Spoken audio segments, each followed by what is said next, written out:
Welcome to Sandalwood. There is a town in the deep south that is spoken of in whispers around campfires and by drunks in bars.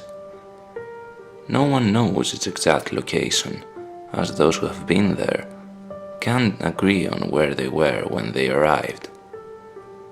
Its location has been speculated to be in dozens of different counties throughout Louisiana, Mississippi, and Alabama. The only thing any of the visitors can agree on is that each of them were lost when they drove past the 8th wooden sign proclaiming, "Welcome to Sandalwood." To the best of anyone's knowledge, no one has ever found Sandalwood on purpose. Public record. Many attempts have been made to find or research Sandalwood. None of the 3 states mentioned have any records of it ever paying taxes or just existing in general. The federal government has no documents pertaining to it. That being said, there is still some notary evidence that there was a place called Sandalwood. A young librarian found a private journal in her library in New Orleans, in which the writer, a Mr. Jean-Claude Vive, mentioned Sandalwood in an entry. July 9th, 1951. My recent trip to Sandalwood has wielded a great bounty for me. The items I acquired in the tunnel sold for a very handsome profit on the voodoo market. There is no way to tell what those items might have been, and none of Sandalwood's visitors to date have reported anything about tunnels. A letter was found in the old desk of one of Alabama's governors, in which the writer makes a list of demands, including a mention of Sandalwood.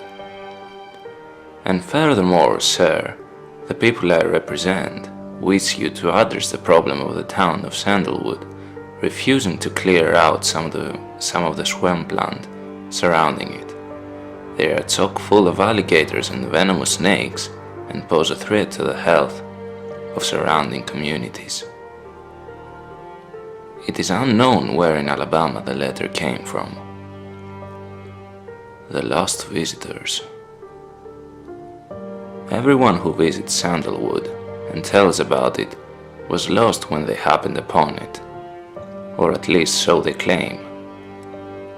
Mostly, it's couples or college students or just lone thrill seekers wanting to explore the unique culture of the South without actually taking time to research where this culture might be found. Very few natives of the 3 states where Sandalwood can supposedly be found have ever been there, though many of them seem to know something about it. All the visitors report that Sandalwood is a ghost town, completely devoid of life. They describe the town's layout thusly. To the north and east there is nothing but swampland. There is a road running out of the swamp to the east that leads through Sandalwood, and this is the road most people arrive by. There is also a road to the north, but it appears to be mostly submerged in bogs. The center of town is a smattering of several hundred houses, barns, and public buildings, all abandoned. A road that branches off from the main street leads south to a large hill that the sign identifies as Cemetery Hill. The hill is covered with hundreds, if not thousands of graves, which are positioned on multiple terraces cut in the hill. Those brave enough to explore claim that each terrace is dotted with human bones. Some of the graves appear to be partially dug up. Several of the visitors have claimed to hear shuffling and scratching from beneath the graves, as though something large was moving underneath the ground. Beyond Cemetery Hill is a remarkably complex series of buildings and facilities that appear to have served as a campus. A sign at the entrance identifies the area as Sandalwood University. There appears to be no students, but the visitors report that the campus is very modern, even having computers and vending machines, and appears to be well kept and clean. It goes without saying, of course, that no record of any such college exists. The main road continues west and leads out of Sandalwood. There appears to be nothing along this road except abandoned farms and empty fields. Disappearances. Of the several hundred known visitors of Sandalwood, 17 have disappeared. One man lost his wife, claiming that he was exploring Cemetery Hill while she remained with a car. When he came back, it was empty. A group of 6 college students lost one of their friends while camping out in a barn in Sandalwood to escape a large storm. Strangely, it cannot be determined which storm this was. They slept together but woke up to their friend missing. A detail that was left out of the police report but circulated through word of mouth was that the friends had seen strange shapes moving through the rain, but that was it too dark to make them out completely. Some appeared humanoid, others did not. Local incidents. The residents of the 3 states have their fair share of Sandalwood stories as well. A runaway child case involved a troubled teenager telling her parents that she was going to live in Sandalwood. She was never found. A man committed to a psychiatric hospital in Louisiana claimed that he once lived in Sandalwood. He was able to describe the physical details of the town perfectly, but most assumed that he heard them through stories of their visitors. He committed suicide via ingested glass several weeks after his committal.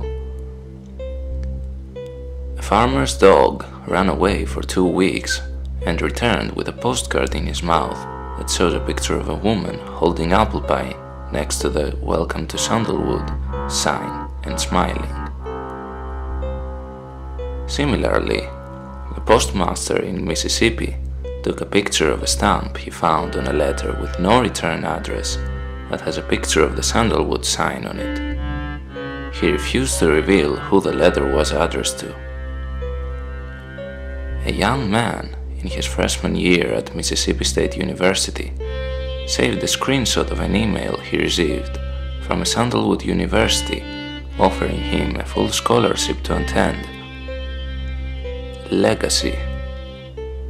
Sandalwood remains very mysterious, but recently has been gaining national attention after a prominent congressman's son disappeared on a trip to Alabama.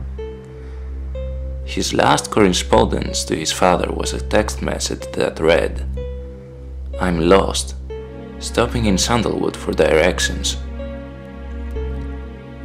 Attempts to triangulate his cell phone revealed it to be in a fish market in Africa.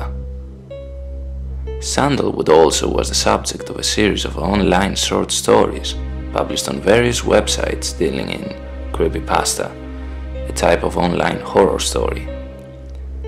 Most of them are instructions on what to do in Sandalwood for supernatural gain, ritual pastas, but some are stories dealing with cursed items from the town, artifact pastas, and the lost visitors.